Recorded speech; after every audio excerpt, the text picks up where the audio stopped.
Injil Matius pasal yang ke-27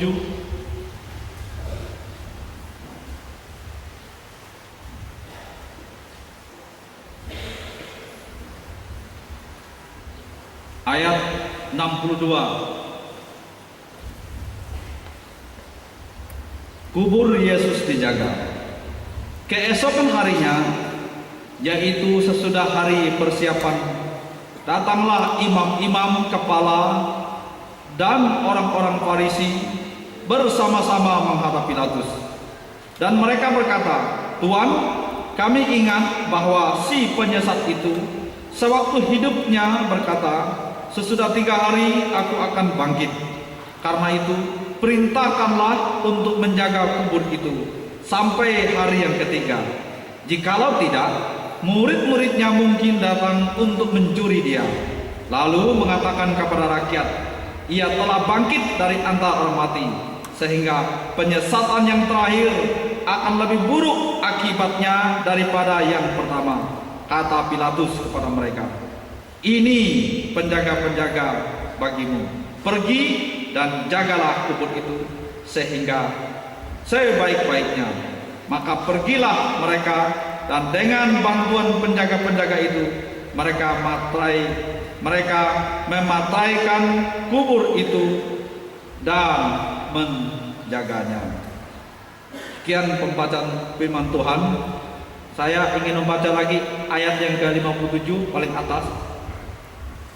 Menjelang malam datanglah seorang kaya, orang Arimatea, yang bernama Yusuf dan yang telah menjadi murid Yesus juga.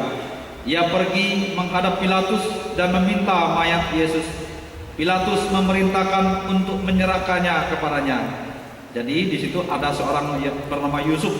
Yusuf ini banyak sekali namanya di dalam kitab suci. Nah, Yusuf ini adalah Yusuf orang Arimatea. Dia datang kepada Pilatus minta mayatnya supaya jangan dibiarkan. Saya minta khusus. Kenapa? Dia sudah siapkan tempat khusus untuk memakamkan Yesus. Lalu Pilatus memerintahkan untuk kasih dia saja, katanya.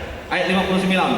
Dan Yusuf pun mengambil mayat itu, mengapaninya dengan kain lenan yang putih bersih, lalu membaringkannya di dalam kuburnya yang baru. Nah, ini kubur baru, ini baru saja dia buat, khusus memang dipersiapkan, yang digalinya di dalam bukit batu.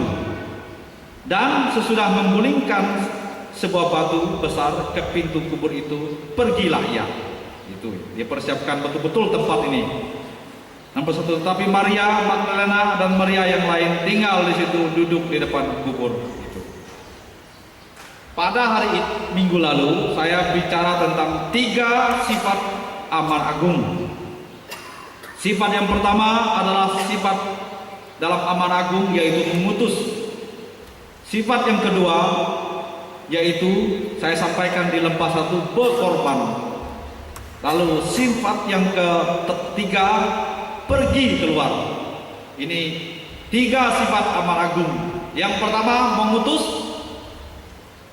Gereja dipanggil Tuhan untuk pergi mengutus. Itulah sebabnya di setiap konferensi lalu memanggil hamba-hamba Tuhan, lalu didoakan dia, lalu diutus dia pergi. Kalau dia seorang misionaris, diadakan ibadah khusus, lalu diutus dia pergi. Nah, itulah sifat amar agung, mengutus. Lalu sifat yang berikutnya adalah berkorban. Tuayan banyak, tapi siapakah yang mengerjakannya? Karena itu kirimlah tuayan. Mengirim memerlukan biaya, memerlukan bantuan. Jadi amanah agung itu sifatnya adalah berkorban. Lalu sifat yang berikutnya, pergi keluar. Jadi bukan di dalam saja, tapi pergi. Nah, pagi hari ini saya akan bicara selanjutnya. Kemarin sifat amar agung, yang berikutnya ini saya akan bicara tentang 3 tantangan amanah agung. 3 tantangan amanah agung, atau 3 tantangan dari misi. Tapi saya mau pakai istilah amanah agung supaya kita jelas bahwa gereja harus peduli dengan amanah agung. 3 tantangan amanah agung. 3 hal yang menjadi tantangan amanah agung. Yang pertama itu kita sudah membaca dalam Injil Matius pasal yang ke-27 tadi, ayat 62 sampai 66 itu. Jadi tantangan yang pertama, adanya sekelompok orang yang berusaha menutupi kebenaran. Itu tantangan. Tantangan yang pertama, adanya usaha orang untuk menutupi kebenaran Injil. Perhatikanlah ayat ini. Jadi ada laporan, dia bilang begini, keesokan harinya sesudah hari persiapan datanglah imam-imam kepala dan orang-orang Farisi bersama-sama menghadap Pilatus. Di situ ada imam-imam. Nah, imam-imam ini bukan imam sembarangan imam. Mereka adalah kepala dari imam atau pimpinan para imam. Gitu. Nah, tak tahu sifat kalau apa istilah yang sekarang itu. Jadi di atas segala imam, inilah kepala-kepalanya. Jumlah mereka tidak tahu berapa jumlahnya. Lalu ada orang-orang Farisi. Nah, ini jelas. Orang-orang Farisi ini orang-orang yang tahu tentang kebenaran tapi tidak melakukannya.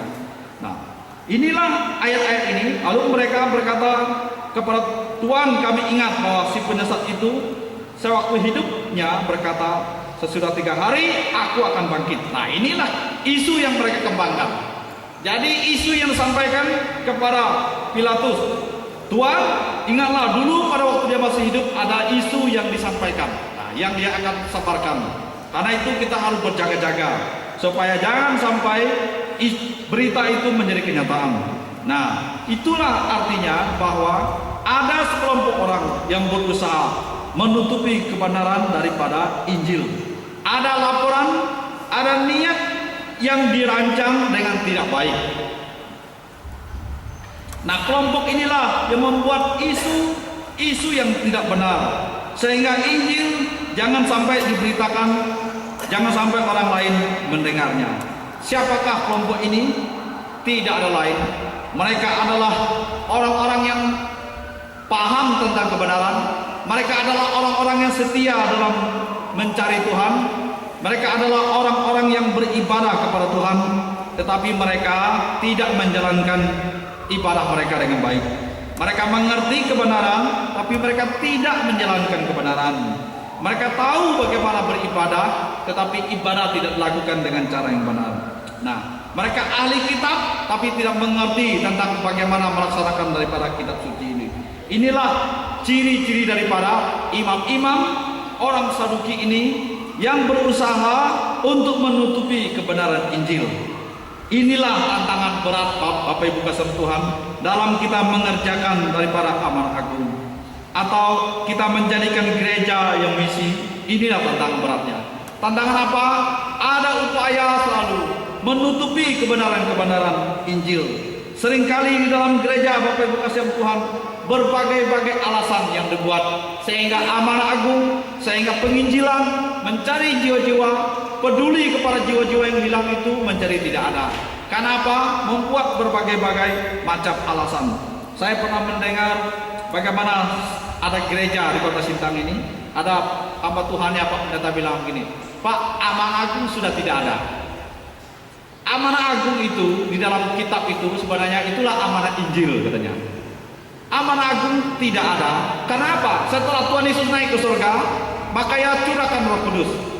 Nah, Roh Kudus itulah yang mengerjakan amanat agung katanya. Jadi Roh Kudus inilah yang sekarang pergi menginjil. Tidak perlu kita harus menginjil, karena memang Roh Kudus sudah diutus oleh Tuhan untuk mencadarkan banyak orang. Jadi tidak perlu kita bantu, karena Roh Kudus lebih besar daripada kita. Ini kalimat benar, tapi salah. Kalimat benar tapi menyimpang. Bapak Ibu kasih Tuhan, maksud daripada Roh Kudus ada di dunia ini bukan karena meniadakan orang-orang percaya untuk pergi menginjil, tetapi Roh Kudus bekerja kepada orang-orang percaya untuk bicara menginjil, untuk bicara tentang penginjilan kepada orang-orang yang baru, yang belum mengenal Tuhan Yesus Kristus. Ada di gereja seperti ini ya. Ada hamba-hamba Tuhan seperti begini. Itulah sebabnya sehingga persislah gereja semacam ini. Tidak ada lagi program penginjilan di dalam gereja. Tidak ada misi yang dilaksanakan. Bolehkah gereja atau orang percaya menutupi kebenaran Injil tentang amanat agung, tentang amanat misi? Tidak boleh. Itulah jawabannya. Yang kedua, Bapak Ibu kasih Tuhan, tantangan amanah agung yang kedua, ayat 57 bagian kembali ke atas. Ayat 57 sampai pada ayat yang ke-60. Di situ cerita tentang seorang Yusuf, orang Arimatea, orang kaya. Apa yang dilakukan? Ia menyediakan tempat untuk memakamkan Tuhan Yesus. Artinya apa? Ini pengorbanan yang Yusuf ini berikan untuk mempersiapkan jalan di mana amanah agung itu disebarluaskan. Jadi ini dalam ayat 57 ini yang positif. Maka saya balik menjadi yang sebaliknya, dari negatif. Jadi tantangan yang kedua, enggan untuk berkorban. Itu dia. Yang benar adalah seperti Yusuf ini dalam cerita ayat 57 itu. Yusuf seorang Arimatea yang kaya, yang khusus menyiapkan diri, menyiapkan tempat untuk kubur Yesus ini. Nah, dialah yang membiayai sendiri, dialah yang memiliki tanah itu sendiri, dialah yang mengorbankan diri sendiri untuk apa? Menyiapkan tempat untuk dimakamkannya mayat daripada Tuhan Yesus ini. Saudara yang kasih dalam Tuhan Yesus Kristus, kalau kita renungkan bagaimana Tuhan Yesus itu, sejak lahir Bapak Ibu dia tidak punya tempat, ia harus meminjam kandang domba milik orang lain.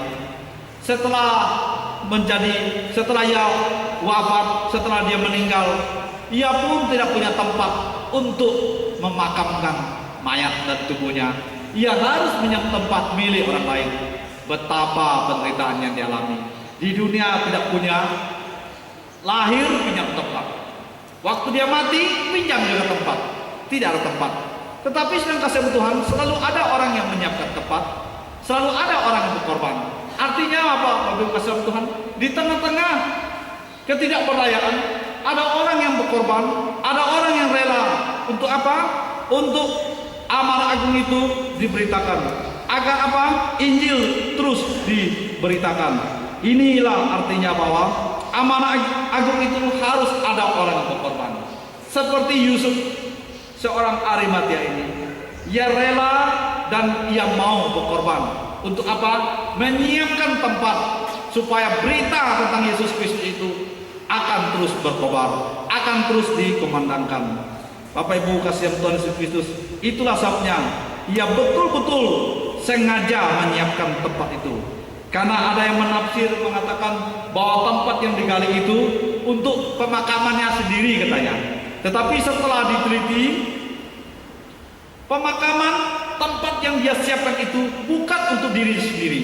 Karena Yusuf orang Arimatea itu banyak tanah-tanahnya dan dia adalah salah satu orang kaya yang dia tidak mau pakai gunakan tanah ini bergabung dengan orang-orang yang dibunuh secara menyedihkan itu. Ia ingin cari tempat yang lain. Tetapi khusus yang dia persiapkan ini betul-betul adalah pengorbanannya. Karena ia sudah percaya dengan Tuhan, karena ia menjadi pengikut Yesus Kristus, maka ia mempersiapkan sebaik-baiknya untuk pemakaman daripada Tuhan Yesus. Itulah arti pengorbanan daripada Yusuf seorang Arimatea. Jadi apa tantangan amanah agung? Enggan orang dalam pengorbanan. Jadi Bapak Ibu kasih Tuhan Yesus Kristus, pengorbanan atau korban dalam Alkitab, dalam amanah agung ada banyak caranya. Kalau kita berkorban bukan hanya kita membagi harta benda kita saja, tapi berkorban dalam doa itu juga salah satu berkorban dalam kita menjalankan amanah agung. Kita berkorban dalam kita membuang waktu kita untuk berdoa. Itulah sebabnya amanah agung tidak pernah lepas daripada doa. Mengapa kita menggencarkan doa? Karena kita menjadi gereja yang sudah Tuhan pakai untuk menjadi gereja yang dipakai untuk misi penginjilan ini. Kita berdoa. Mengapa kita ada berdoa subuh-subuh? Di setiap rumah kita anjurkan orang berdoa subuh-subuh. Lalu setiap hari setiap orang anjurkan untuk membaca kitab suci.